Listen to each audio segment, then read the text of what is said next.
بسم الله الرحمن الرحيم.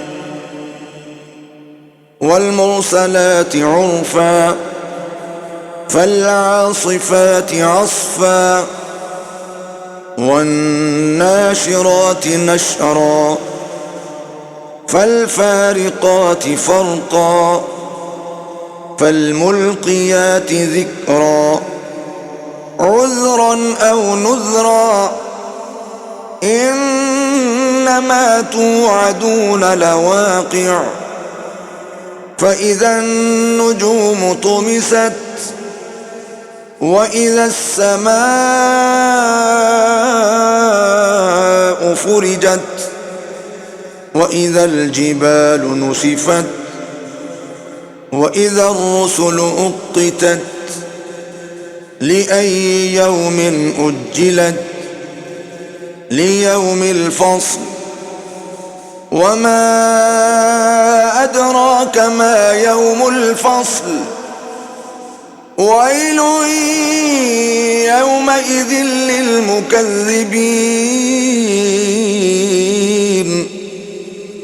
ألم نهلك الأولين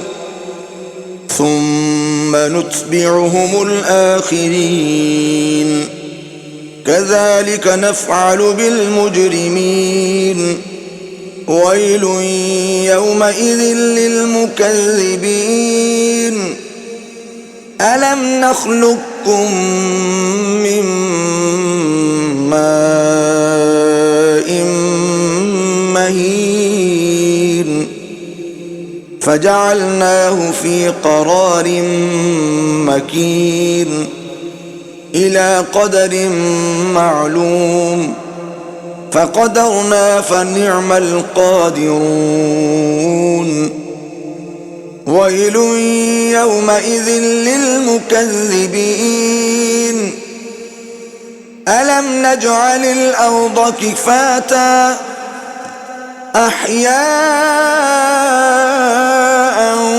وأمواتا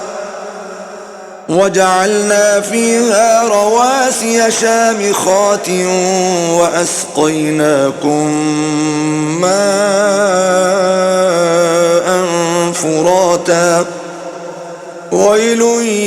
يومئذ للمكذبين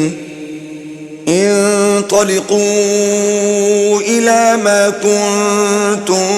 به تكذبون انطلقوا إلى ظل ذي 3 شعب لا ظليل ولا يغني من اللهب إنها ترمي بشرر كالقصر كأنه جمالة صفر ويل يومئذ للمكذبين هذا يوم لا ينطقون ولا يؤذن لهم فيعتذرون ويل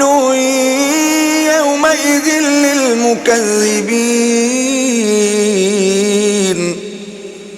هذا يوم الفصل جمعناكم والأولين فإن كان لكم كيد فكيدون ويل يومئذ للمكذبين إن المتقين في ظلال وعيون وفواكه مما يشتهون كلوا واشربوا هنيئا بما كنتم تعملون إنا كذلك نجزي المحسنين ويل يومئذ للمكذبين كلوا وتمتعوا قليلا إنكم مجرمون ويل يومئذ للمكذبين وإذا قيل لهم اركعوا لا يركعون ويل يومئذ للمكذبين